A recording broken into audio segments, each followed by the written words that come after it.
The hawk circled overhead, casting a shadow on Lily Thompson's face as she sat alone on the stagecoach bench outside Henderson's general store, her trunk packed with all her worldly possessions and a letter clutched tightly in her gloved hands. Prairie City, Wyoming Territory, 1878, a dusty outpost where she knew no one but the man who had agreed to marry her, sight unseen. A man who was now 2 hours late. Lily smoothed her travel-worn blue dress and adjusted her bonnet, trying to maintain a dignified appearance despite the curious stares from passers-by. She had traveled over 1,000 miles from Boston after corresponding with Mr. Frederick Willoughby for 6 months. Her parents had died in a fire that left her not only orphaned, but also completely deaf from the trauma. With no family and dwindling resources, she had answered his advertisement seeking a bride to help manage his home and business. What the advertisement hadn't mentioned was that Prairie City was hardly more than a collection of wooden buildings surrounded by endless grassland. The afternoon sun beat down mercilessly as Lily's hope began to fade with each passing minute. "Miss Thompson," the shopkeeper, Mr. Henderson, approached her cautiously and tapped her shoulder. When she looked up, he spoke slowly while pointing down the street. "I've just received word. Mr. Willoughby isn't coming." Lily read his lips carefully, a skill she had perfected since losing her hearing 3 years ago. "Not coming." She repeated, her voice slightly flatter than she intended, a common occurrence since she could no longer hear her own inflections. Henderson handed her a note, his expression uncomfortable. She unfolded it with trembling fingers. "Cannot proceed with arrangement. Recent circumstances make marriage impossible. Regrets." Just 12 cold words to end months of correspondence and a journey across half the continent. Lily closed her eyes, fighting back tears. She had been candid about her deafness in her letters. Frederick had seemed understanding, writing that it would make no difference. Clearly, meeting a deaf woman in person had changed his mind. "Is there another stage leaving today?" Lily asked, her pride demanding she depart immediately. Henderson shook his head. "Not until Tuesday. 3 days from now." The shopkeeper was speaking to her again, but Lily was too distraught to focus on his lips. Instead, she nodded politely, pretending to understand. When he left, she sat back down, wondering what options remained for a deaf woman alone in an unfamiliar frontier town. As the afternoon stretched on, Lily became aware of a disturbance down the street. A group of men had gathered outside the saloon, their gestures animated. One man broke away from the group, mounted a tall chestnut horse and rode directly toward her. He pulled up sharply in front of the store, dust swirling around his horse's hooves. Tall and broad-shouldered, he wore a weathered leather vest over a faded blue shirt. His face was tanned from the sun, with lines at the corners of his eyes that suggested he smiled often. Currently, however, his expression was serious as he dismounted and approached her. "Miss Thompson?" he asked, removing his hat. When she didn't respond immediately, he waved slightly to get her attention. Lily nodded, studying his face carefully to read his next words. "I'm Kurt Emerson. I own the Double E Ranch outside town." He spoke deliberately, seeming to intuit that she was reading his lips. "Henderson told me what happened with Willoughby." "Yes," Lily said simply, unsure what this stranger wanted. "Willoughby's a fool," Kurt said bluntly, "but that's not your concern." "Do you have somewhere to stay until the next stage?" Lily shook her head. "I was expecting to be married today." Kurt's expression darkened. "Willoughby had no right to leave you stranded. The hotel's full with cattle buyers in town. Mrs. Winters at the boarding house might have a room." "Thank you," Lily replied, standing to gather her things. "Could you point me toward Mrs. Winters?"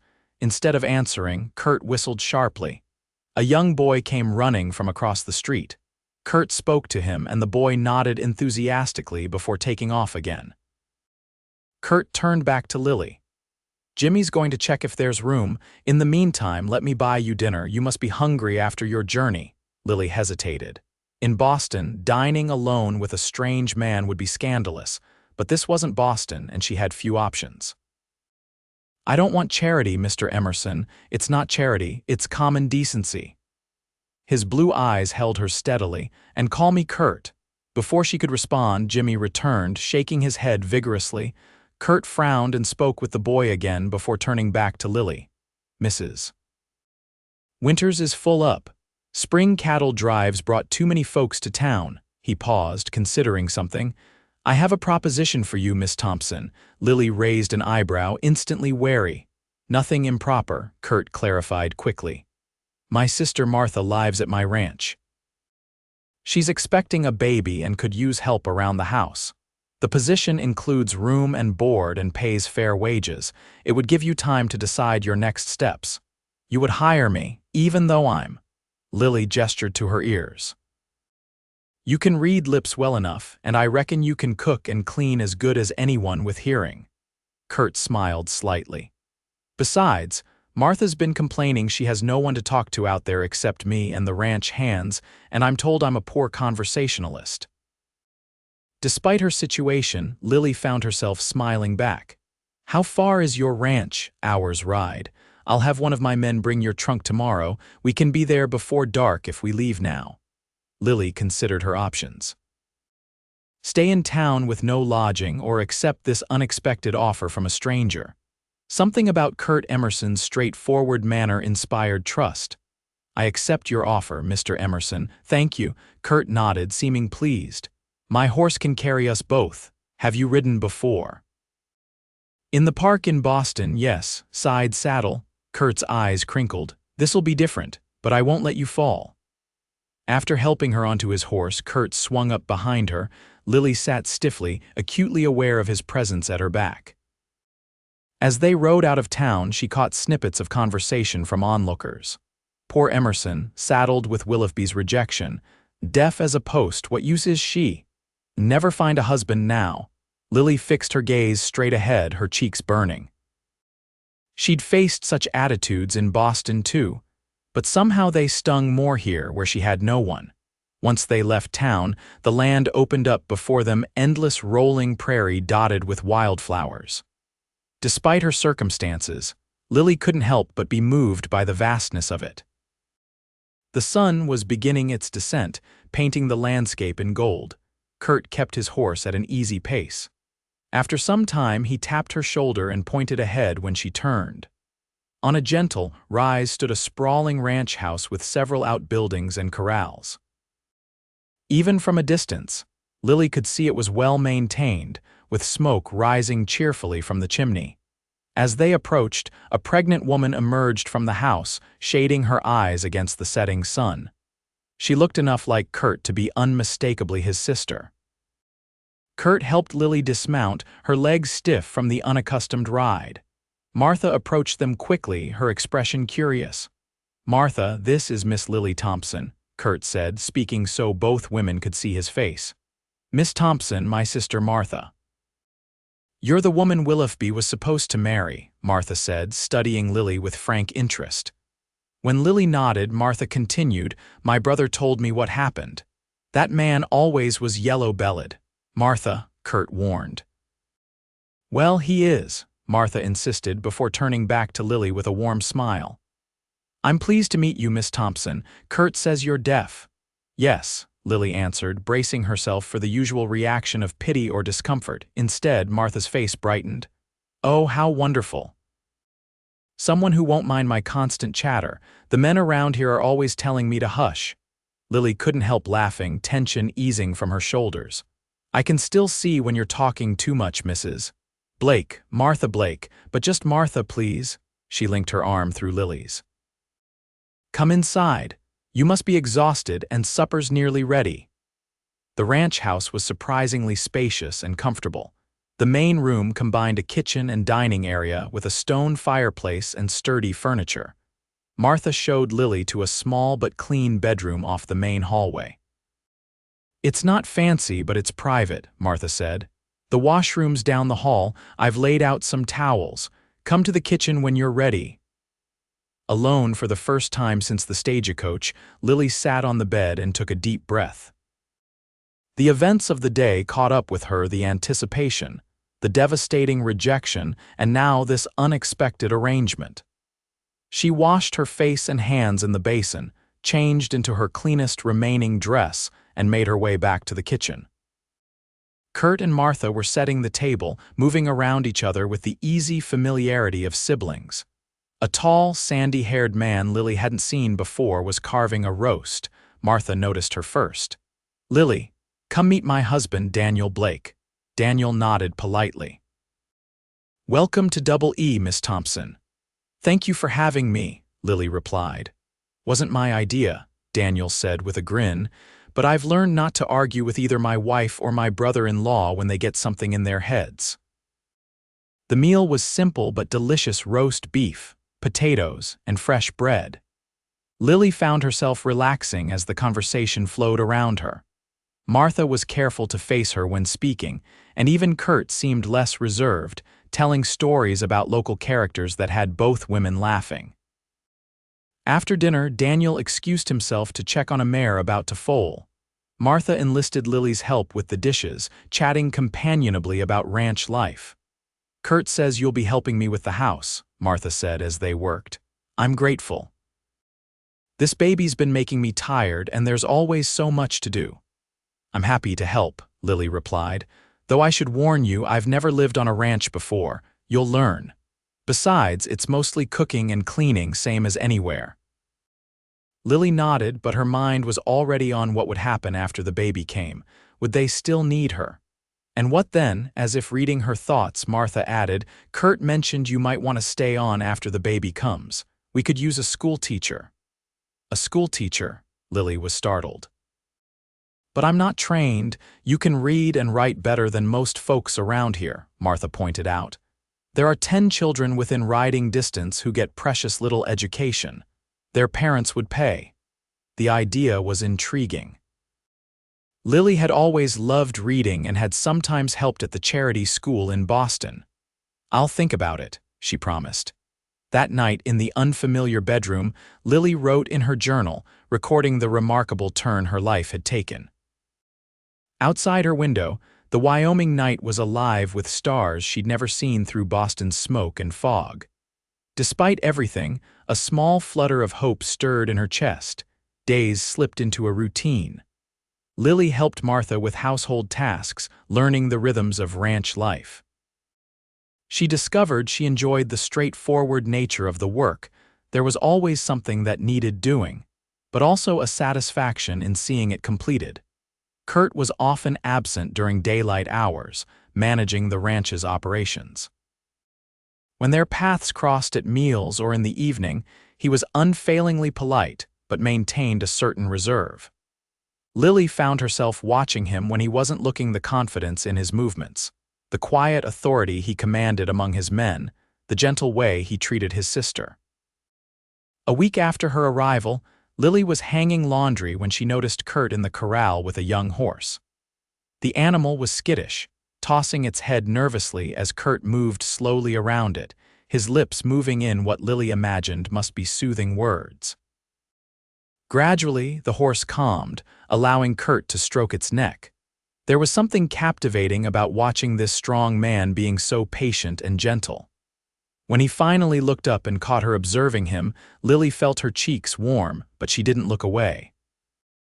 That evening after supper, Kurt approached her as she sat on the porch watching the sunset. "Martha says you're doing well," he said, settling into the chair beside her. "I enjoy the work," Lily replied. "Your sister is kind. She likes having you here." Kurt hesitated. "We all do." Lily smiled. "Even though I'm deaf, because you're you," Kurt corrected. He looked out at the darkening sky. "I've been meaning to ask if you'd like to learn to ride properly, not side saddle. I'd like that very much." The next morning, Kurt led her to the stable where a gentle bay mare was saddled and waiting. "This is Daisy," Kurt told her. "She's steady and patient, good for a beginner." For the next hour, Kurt taught Lily the basics of Western riding. His instructions were clear, and he was careful always to face her when speaking. When she finally managed to guide Daisy in a complete circle of the corral, the smile Kurt gave her felt like a greater reward than the accomplishment itself. These riding lessons became a regular occurrence. Under Kurt's guidance, Lily grew confident enough to venture beyond the corral. They rode through meadows of wildflowers and along creek beds, Kurt pointing out landmarks and wildlife. During these rides, he began to open up about himself, how he'd come to Wyoming as a young man, built the ranch from nearly nothing, and now dreamed of expanding further west. In turn, Lily shared stories of her life in Boston, her parents, and the fire that had claimed them and her hearing. It was the first time she'd spoken at length about that night to anyone. "I was away at a friend's house," she explained as they sat by a stream, their horses grazing nearby. "When I returned the next morning, the house was gone. They said a lamp had overturned. The last thing I remember hearing was the fire bell." Kurt's hand covered hers briefly. "I'm sorry, Lily. The doctors said the shock is what took my hearing. For months I hoped it would return, but..." She shrugged. "I've adjusted." "You've done more than adjust," Kurt said. "You've thrived." His sincere admiration touched something in Lily that had been wounded by Frederick Willoughby's rejection. For the first time, she wondered if perhaps that rejection had been a blessing in disguise. As spring bloomed into summer, Lily's place on the ranch felt increasingly secure. She had begun teaching basic reading and arithmetic to 3 neighboring children who rode over 3 afternoons a week. Martha's pregnancy progressed, and the bond between the 2 women deepened. One evening in late July, Lily was reading on the porch when Kurt joined her, holding something behind his back. "I have something for you," he said, looking uncharacteristically nervous. From behind his back, he produced a small slate board with chalk attached by a string. "I thought this might be useful," he explained, "for times when you can't see someone's face clearly enough to read their lips." Lily was touched by his thoughtfulness. "It's perfect. Thank you, Kurt." "I've been learning something too," he said, setting the slate aside. With careful, deliberate movements, his hands formed the signs for "Good evening, Lily." Tears sprang to Lily's eyes. "You've been learning sign language?" Kurt nodded. "From a book I ordered from Denver. I'm not very good yet." "How long have you been studying?" "Since the day after you arrived," he admitted. "I wanted to be able to talk to you even when you couldn't see my face." The significance of his effort overwhelmed her. No one, not even her parents before they died, had ever made such an attempt to enter her silent world. Before she could respond, Daniel burst onto the porch. "Kurt, it's Martha. The baby's coming early." The next hours were a blur of activity. The doctor was summoned from town, but Martha's labor progressed rapidly. Lily stayed by her side, wiping her brow and holding her hand through contractions. Unable to hear Martha's cries, Lily focused entirely on providing comfort through touch and presence. Shortly after midnight, Martha gave birth to a healthy baby girl. Exhausted but radiant, she placed the infant in Lily's arms while Daniel went to share the news with Kurt, who had been pacing the porch for hours. Looking down at the tiny face, Lily felt a complex mix of joy and longing. Would she ever have a child of her own? Once she had thought Frederick Willoughby might give her that future. Now, unbidden, Kurt's face appeared in her mind. The door opened, and Kurt entered, his expression transforming from worry to wonder as he saw the baby in Lily's arms. Something passed between them in that moment, an unspoken connection that made Lily's heart race. Martha named the baby Emma, after their mother. In the days that followed, Lily helped care for both mother and child, giving Martha time to rest and recover. One afternoon, she was rocking Emma on the porch when Kurt found her. "You're good with her," he observed, sitting beside them. "She's easy to love," Lily replied, gazing down at the sleeping infant. "Martha wants to name you as Emma's godmother," Kurt said, "if you're willing." Lily looked up, surprised. "But I've only been here a few months, long enough for Martha to consider you family." Kurt's eyes held hers. "For all of us to consider you family." The word family resonated deeply with Lily, who had been without one for so long. Yet something in Kurt's expression suggested he might be thinking of a different kind of family connection altogether. Before either could speak further, a ranch hand came riding hard up to the house, leaping from his horse. "Boss, cattle rustlers hit the north pasture. They've taken at least 30 head." Kurt was on his feet instantly. "Get the men, we ride in 5 minutes." "Kurt," Lily began, suddenly afraid. "Stay with Martha and the baby," he instructed. "Lock the doors, Daniel will remain with you." He was gone before she could say more, leaving her clutching Emma and fighting a sense of foreboding. The men returned after nightfall, tired and dusty but successful in recovering the cattle. One of the rustlers had been wounded in the confrontation and brought back to face justice. Lily was relieved to see Kurt unharmed, though a shadow seemed to hang over him in the days that followed. A week later, Lily was in the garden harvesting vegetables when Kurt approached, his expression serious. "Can we talk?" he asked, gesturing toward the bench under the apple tree. Once seated, Kurt seemed to struggle with what to say. Finally, he took out the slate he'd given her and wrote, "I need to tell you something important." "What is it?" Lily asked, apprehension growing. Kurt set the slate down and faced her directly. "The man who left you at the stagecoach, Frederick Willoughby, I knew him." Lily stared, confused. "You knew him?" Kurt nodded grimly. "He wasn't just some businessman looking for a bride. He was a gambler and a con man. He's run schemes all over the territory." "I don't understand," Lily said, her mind racing. "His letters seemed so sincere." "Men like Willoughby are good at seeming sincere," Kurt said bitterly. "He's done this before, placed advertisements, corresponded with women, convinced them to come west with their savings. Then he disappears before they arrive or shortly after taking their money." Lily felt as if the ground were shifting beneath her. "How do you know this?" "Because he did it to my cousin Sarah 3 years ago," Kurt replied. "Left her stranded in Cheyenne without a penny. When I heard his name in Prairie City, I started asking questions. That's why I was at the general store that day. I just learned he'd skipped town again." "So you knew who I was when you found me," Lily said slowly. "You felt responsible because of what happened to your cousin." Kurt ran a hand through his hair. "At first, yes. But Lily, that's not why I offered you a position here, and it's certainly not why he stopped abruptly. "Not why you what?" Lily prompted.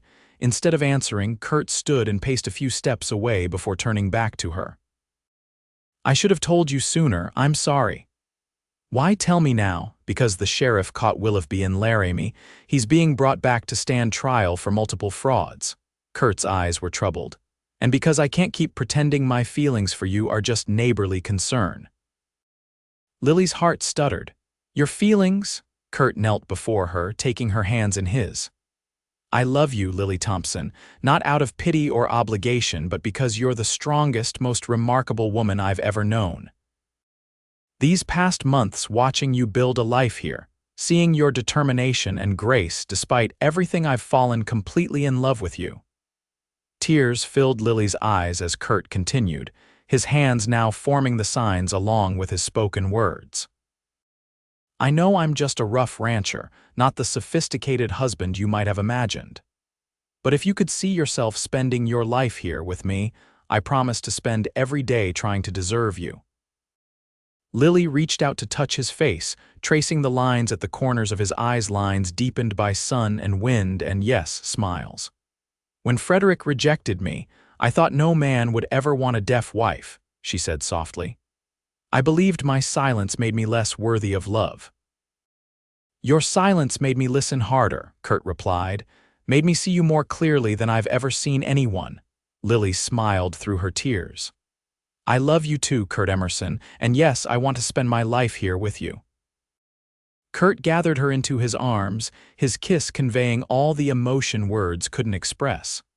When they finally parted, both breathless, he signed, "My heart hears yours, loudest of all." 3 weeks later, they were married in the garden of the Double E Ranch, surrounded by friends and neighbors who had come to respect the deaf woman who had opened a small school on the ranch and captured their most eligible rancher's heart. Martha stood as Lily's matron of honor, baby Emma in her arms. When the circuit preacher pronounced them husband and wife, Kurt surprised everyone by signing his vows as well as speaking them. That evening, as they stood on the porch of the cabin Kurt had built for them on a rise overlooking the ranch, Lily took in the vast Wyoming sky blazing with stars. "Are you happy?" Kurt signed, his hands silhouetted against the fading light. In answer, Lily took his hands and placed them over her heart, feeling its strong, steady beat. Then she moved his palm to rest against her stomach. Kurt's eyes widened in question and Lily nodded, smiling as comprehension dawned on his face. "When?" he asked, his voice thick with emotion. "February," she replied. "Our child will be born in winter but raised in the endless spring of your love." Kurt gathered her close, his joy too great for words. In the distance, a coyote called to its mate across the prairie, a sound Lily couldn't hear but could feel in the vibration of the world around her. In Kurt's arms, in the home they would build together, her silence had finally found its perfect echo. 5 years later, the Double E Ranch had prospered and grown. Kurt and Lily's small school had expanded to a proper schoolhouse serving 15 children from surrounding ranches. Among them were their own twins, Ethan and Alina, now 4 years old and fluent in both spoken English and sign language, as was everyone who lived or worked on the ranch. On the anniversary of their wedding, Kurt surprised Lily with a trip to the stream where she had first told him about losing her parents and her hearing. There, by the water that had witnessed the beginning of their love, he presented her with a journal bound in tooled leather. Inside, he had recorded every significant moment of their life together, accompanied by sketches and pressed flowers. On the final page he had written, "They say the greatest love stories are heard with the heart. You taught me to listen with mine, and in doing so, you gave me a life filled with more joy than I ever thought possible. Thank you for choosing me, for our children, for our life. I will love you through every silence and every song until the stars fade from the sky." As the sun set over the Wyoming prairie they both called home, Lily knew that what she had once considered her greatest loss had led her to her greatest blessing, a man who heard her heart's voice when the rest of the world heard nothing at all.